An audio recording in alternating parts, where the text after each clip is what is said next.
So what was I looking for? A piece of wood big enough for one project. And what I got is birch, very good for my project. A little bit warped, but that's not an issue. The second choice is maple.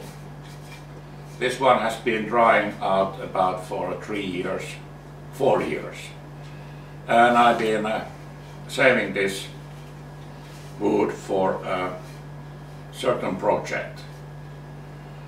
And maybe I will use this one. Let's see. But for what purpose? What is my goal? What I'm planning to do? I will start with a text that you will now see and read. So let's give a second for that one.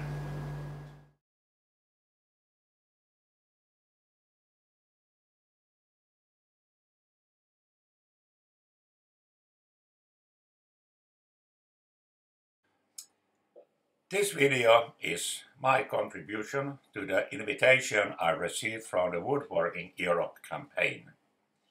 Juva is a small county of over 6,500 people and is located in Etelä-Savo, South Savo, about 300 kilometers northeast from Helsinki, which is the capital of Finland. The population on this area goes back about 6,000 years. Originally, people survived by hunting, fishing, and seal catching. Around 800 CE, Common Era, people settled down as barley farmers, and in the 1300s, the farmers adopted rye farming. This area had a church already in the 1200s, probably following the Second Crusade to Finland in circa 1238 or 1249. Officially, the congregation of Juva was founded on 19th of January 1442. Ever since people settled down as farmers, the cow has been one of the most important domestic animals. Cows gave us milk, and some of was used to make cheese. Everybody from land-working crofters to fine folks of a manor made cheese in their own way, and the tradition continued until after the Second World War, after which it was largely replaced by industrial cheese manufacturing. However, some people still continued to make cheese for themselves.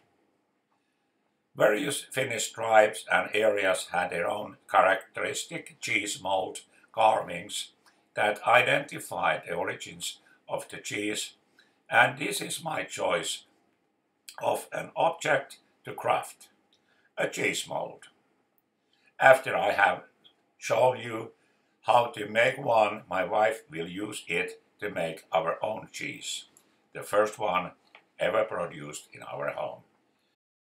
I would like to take this opportunity to thank Peter and other participants of the Woodworking Europe community for the invitation to participate in this event, and I hope I can be part of this community in the future as well.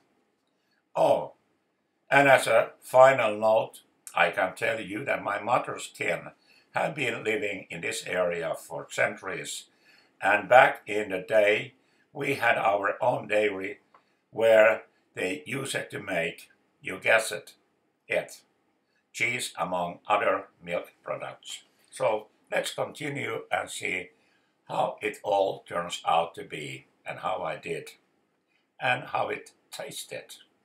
Thanks for now.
So let's take a close-up view on this cheese mold.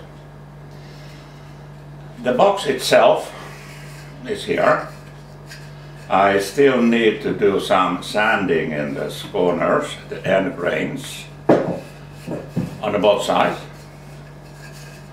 And generally speaking, this is done, except I'm getting back to that in a short while. Then inside here we have two pieces identical. The bottom part and then the lid. What happens is that if I leave the bottom part here as it is, let's go loose, it will not do its purpose.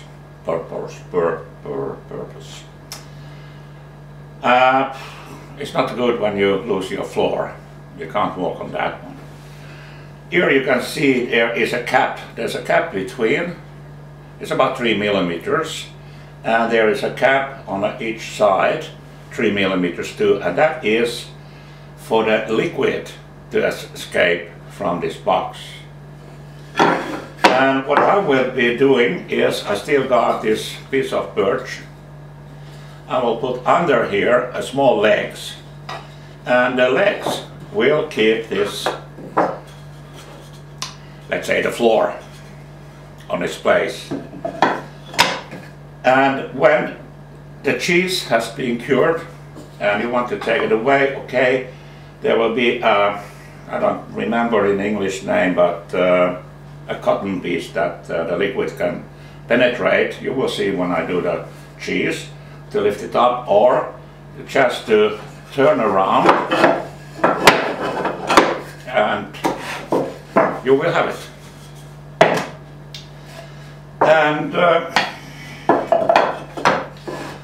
when the cheese mixture goes in here and you put that cloth around it, you got this lid, the top part there, and some weight on this part. So in here is also cap between these two parts, and there will be a cap on both sides. So any liquid there will also come over. But a little bit more to do, and then we will start making some cheese. So now we are in the stage where I have coated this one and all here. I got some flies. I have coated this one once with a shellac, because when I start making the cheese, it will soak in the liquid. So I hope this one coat of shellac will prevent that one. And here is the base. And I made a small legs. And the purpose is to get it off the ground, so to speak, and any liquid that is going out is going through wherever it is going. And the bottom part is then this one. I made it very simple.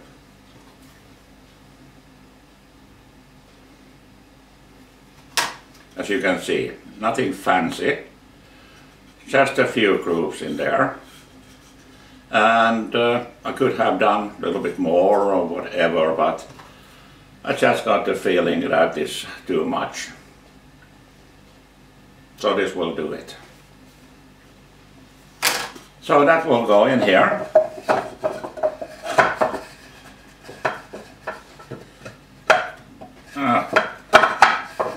So there it is, as you can see.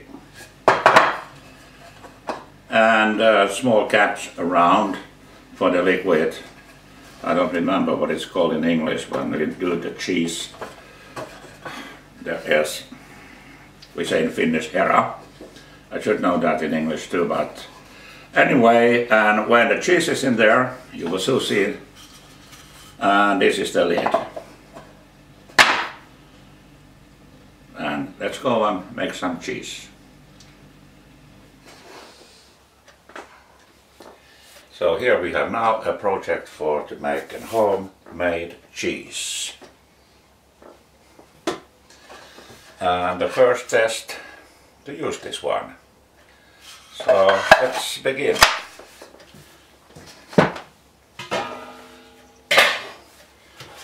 First we will use whole milk, the best you can get,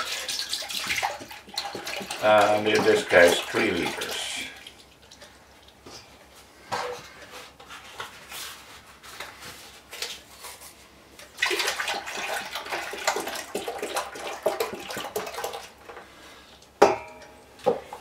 And this one I will heat up about to 80-90 degrees. So let's wait for it. My mistake. The sun is behind the camera and I didn't see that the red dot was on, so let's make it one more time, except that I'm not pouring this sour milk in here. I've already done that. I also used 3 small eggs, 2 big ones if you have, 2 teaspoons of salt, and just to stir it to mix it. And in this situation, at this part, you can also use some herbs, whatever you like. Also, if you like garlic, why not? But then please think about your closest persons, your wife, if you're a man, or if you're a female, your husband, your children, if you got any, or your neighbors. It might be that they don't like the garlic. So now I'm waiting it to heat up to 80-90 degrees, and I will mix this together after it's been cooled down a little bit. So let's wait for that. And now it's the time for the magic. This is the sour cream and the egg. And the milk is 85.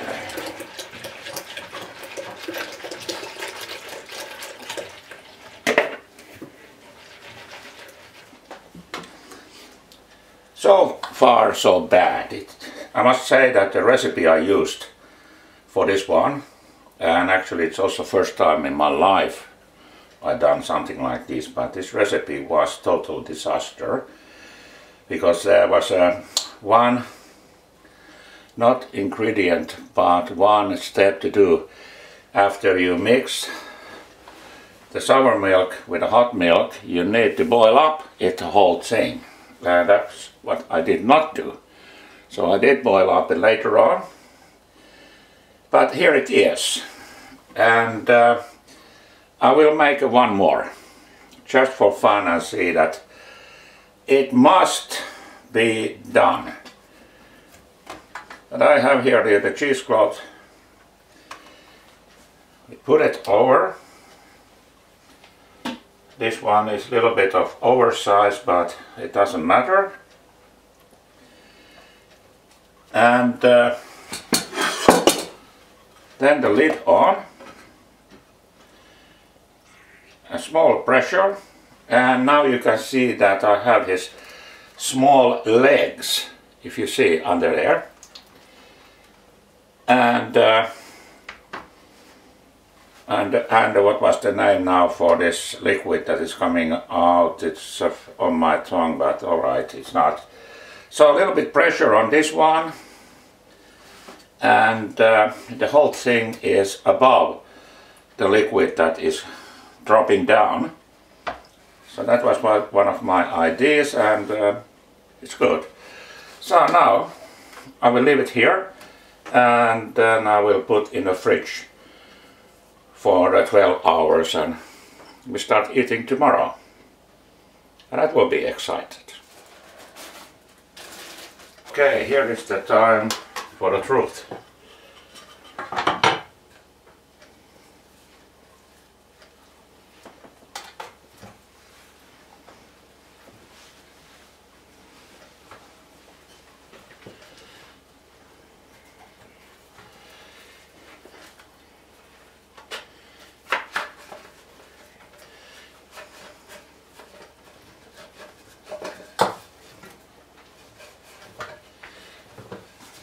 this one is still big.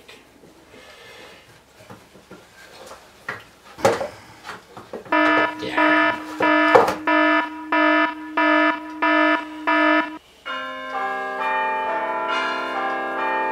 Now I'm messing around.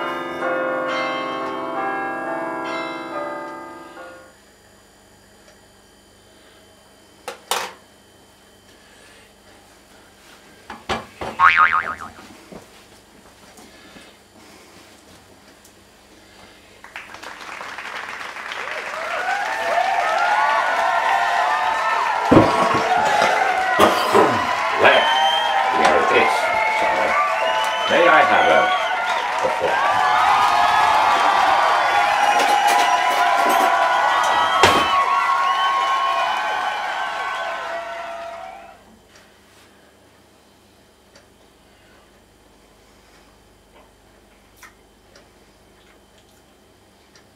It could have a little bit more salt. Naiseksi pisket.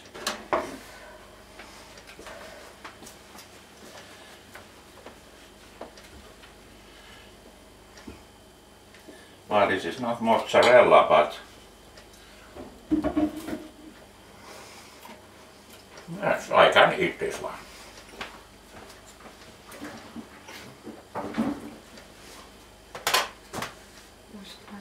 For the next time. Sanoa, että delicious.